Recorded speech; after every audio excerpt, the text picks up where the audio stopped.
ఎలా ఉంది శిశిరా? బాగుందా? చైర్ ఎలా ఉంది నీకు? బాగుందా? బాగాలేదా? ఏ బాగాలేదా?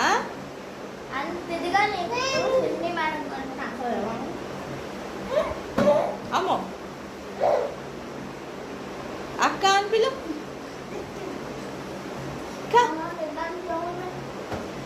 శిశు బాగుందా నీ చైర్?